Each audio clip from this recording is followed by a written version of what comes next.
विचार की होती है इस उपविधि में बिल्डिंग को कितनी कैटेगरी में डिफाइन किया गया है, ये हम सूक्ष्म जानने की कोशिश। ये बायलॉ ये कहता है कि यूज ग्रुप के अनुसार बिल्डिंग को 12 वर्गों में बांटा गया। 12 तरह की बिल्डिंग होती है उपविधि के अनुसार, उसके यूज ग्रुप के साथ। यूज ग्रुप क्या है, थोड़े से समय में उसको समझ लेते हैं। ये कहते हैं कि परिभाषा के अनुसार, सामान्य ज्ञान से यूज ग्रुप के बारे में आप अपने दिमाग से समझ ही रहे हैं कुछ, लेकिन फिर भी ये कहते हैं यूज ग्रुप का तात्पर्य अधिभोग के अनुसार। अधिभोग का मतलब ऑक्युपेंसी ना। यूज ग्रुप का तात्पर्य अधिभोग के अनुसार भवन के वर्गीकरण के प्रयोजन के लिए मुख्य उपयोग से है। मैं जो उसमें क्या है, मतलब जैसे कोई मुख्य उपयोग का मतलब क्या हुआ, जैसे कोई बिल्डिंग कॉमर्शियल है तो सारी इसमें दुकानें बनेगी, ये तो ठीक है, लेकिन दुकानें मुख्य उपयोग है, लेकिन उसका चौकीदार भी तो उसी में रहेगा। एक कमरा उसका भी होगा, वो तो रेजिडेंशियल हो गया, तो उससे वो प्रभावित नहीं होगा। उसका मुख्य उपयोग जो है उससे उसकी मान्यता किए जाएंगे। यूज ग्रुप का तात्पर्य अधिभोग के अनुसार भवन के वर्गीकरण के प्रयोजन के लिए मुख्य उपयोग से है, जिसके लिए भवन या भवन का कोई भाग प्रयुक्त किया जाता है या प्रयुक्त किए जाने के लिए अभिप्रेत। अधिभोग के अनुसंगी अधिभोग भी सम्मिलित हैं। अनुसंगी जैसे अभी आपने बताया, उसके साथ दूसरा आदमी भी, ऑफिस बिल्डिंग है तो उसमें स्टोरेज भी चाहिए, रेजिडेंस है तो चौकीदार रूम भी चाहिए, कॉमर्शियल है तो ये उसके अनुसंगी उपयोग हुए। अधिभोगों का वर्गीकरण निम्नानुसार किया गया। नंबर 1, 12 की जो कैटेगरी है इसमें कहते हैं रेजिडेंशियल बिल्डिंग। रेजिडेंशियल बिल्डिंग किसको कहते हैं, आवासीय भवन के अंतर्गत वे भवन सम्मिलित होंगे जिनमें सामान्यतः आवासीय प्रयोजन के प्रावधान सहित शयन सुविधा के साथ खाना बनाने तथा शौचालय की सुविधा उपलब्ध। इसमें एक अथवा एक से अधिक आवासीय इकाई शामिल हो सकती है। मतलब अगर कोई रेजिडेंशियल बिल्डिंग है तो ये मैंडेटरी है कि उसमें कम से कम एक सोने का कमरा, बेडरूम और एक किचन और एक टॉयलेट अवश्य हो। उसके अतिरिक्त कितने भी हो, कम से कम एक होना अनिवार्य है, अन्यथा वो रेजिडेंशियल उपयोग का नहीं माना जाएगा। एक से ज्यादा यूनिट हो सकती हैं, जैसे फ्लैट बनते हैं, कई यूनिट में कई फ्लैट है, कई कॉलोनी में कई मकान हो सकते हैं, लेकिन कम से कम एक यूनिट और एक यूनिट के अंतर्गत एक बेडरूम, एक टॉयलेट और एक किचन, इतना होना आवश्यक है, तब वो आवासीय भवन की कैटेगरी में माना जाएगा। अब दूसरी बात करते हैं शैक्षिक भवन। शैक्षिक भवन के अंतर्गत वे भवन सम्मिलित होंगे जिनमें स्कूल, कॉलेज या प्रतिष्ठान या शिक्षा या प्रशिक्षण के लिए लोग एकत्रित होते हैं। जैसे ये तो ऑफिस की बिल्डिंग है, ये तो ऑफिस की बात हो रही है, लेकिन इसी तरह का भी अगर कोई प्रशिक्षण के लिए आता तो वो भवन भी शैक्षिक भवन की कैटेगरी में आएगा। अगर इस बात की बात करेंगे तो क्लियर हो गया कौन कौन से भवन आएंगे शैक्षिक में। अब बात करते हैं तीसरी कैटेगरी में कहा संस्थागत भवन। दोस्तों, संस्थागत भवन के अंतर्गत वे सभी भवन या भवनों के भाग सम्मिलित होंगे जो ऐसे प्रयोजनों के लिए उपयुक्त हों, यथा चिकित्सालय, नर्सिंग होम, स्वास्थ्य केंद्र या अन्य उपचार या भौतिक, शारीरिक एवं मानसिक रूप से पीड़ित व्यक्तियों की देखभाल या दुर्बल शिशुओं की देखभाल, आरोग्य प्राप्ति के इच्छुक व्यक्तियों के रहने, वृद्ध व्यक्तियों अथवा दंडात्मक रूप में या सुधार हेतु वृद्ध व्यक्तियों के रहने का स्थान भी जिसमें सम्मिलित है। ये सभी संस्थागत भवनों में शामिल होंगे। इसके अतिरिक्त संस्थागत भवन में अस्पताल, सैनिटोरियम, अभिरक्षा संबंधी संस्थाएं और दंडात्मक संस्थाएं यथा जेल, कारागार, मानसिक चिकित्सालय, सुधार गृह, अनुसंधान संस्थाएं एवं अन्य उच्च स्तरीय संस्थाएं भी जो इस तरह की संस्थाएं उस संस्थागत भवन की कैटेगरी में उस प्रभाव में। नंबर 4, असेंबली भवन। अलग अलग कैटेगरी करने का मतलब क्या है, क्यों अलग अलग कैटेगरी इस विधि ने की है, ये समझना आवश्यक है, क्योंकि इन कैटेगरी के अनुसार ही सब, जब आप दिल्ली का नक्शा पास करने जाओगे तो इसके अनुसार ही सारे सेट है, कवर्ड एरिया, पार्किंग के मानक, ओपन एरिया के मानक, वो सब तय होंगे।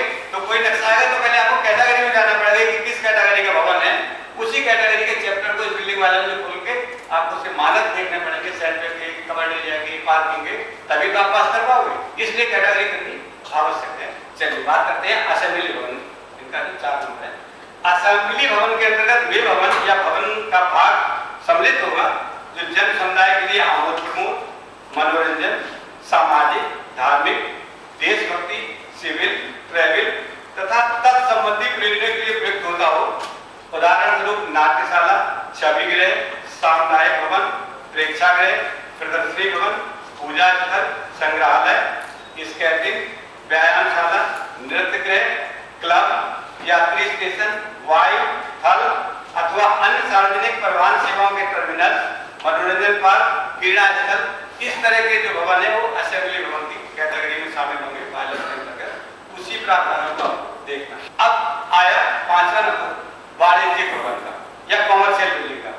कॉमर्शियल बिल्डिंग के अंतर्गत वे भवन या भवन का वह भाग जो दुकानों, भंडारण, बाजार, व्यावसायिक वस्तुओं के प्रदर्शन, थोक या फुटकर बिक्री, व्यवसाय से संबंधित कार्यकलाप, hotel, petrol pump, convenience store एवं सुविधाएं जो व्यावसायिक माल की बिक्री से आनुषंगिक हो और उसी भवन में स्थित हो सम्मिलित होंगे। ठीक है, कुछ पूछना हो इसमें रुकते हैं तो बताइए। वन में चलना भी कुछ पूछना है, समझ आ रहा है? ठीक है, हिंदी समझ में आ रही? अब चलते हैं ऑफिस बिल्डिंग, कार्यालय भवन। कार्यालय भवन के अंतर्गत वह भवन या भवन का कोई भाग सम्मिलित होगा जो किसी अभिकरण, संस्था एवं प्रतिष्ठान के प्रशासनिक कार्यों के संपादन तथा लेखों एवं अभिलेखों के अनुरक्षण के लिए प्रयुक्त होता है। ऐसी सारी बिल्डिंग ऑफिस बिल्डिंग की कैटेगरी में। इंडस्ट्रियल बिल्डिंग्स है नेक्स्ट। इंडस्ट्रियल बिल्डिंग के अंतर्गत वह भवन या भवन का वह भाग या संरचना सम्मिलित होंगे जिनमें किसी प्रकार के उत्पाद या सामग्री बनाई जाती हो, संयोजन किए जाते हो या प्रोसेसिंग किए जाते हो, वो सारी बिल्डिंग्स आपको इंडस्ट्रियल बिल्डिंग्स की कैटेगरी में मिलेगी। इसके बाद है स्टोरेज, संग्रहगार भवन। संग्रहगार भवन के अंतर्गत ऐसे भवन या भवन के वह भाग सम्मिलित होंगे जो मुख्यतः माल के संग्रहण या भंडारण हेतु प्रयोग में आते हो। उदाहरण के लिए warehouse, cold storage, freight depot, transit shed, storehouse, hangar, grain elevator, धान्यागार, इसको बाद में लिखा है अंग्रेजी में, और अस्तबल, ये सारे भवन जो है संग्रहगार भवन की कैटेगरी में रखे गए हैं। इसके बाद है 9वां जो नंबर है वो संकटमय भवन।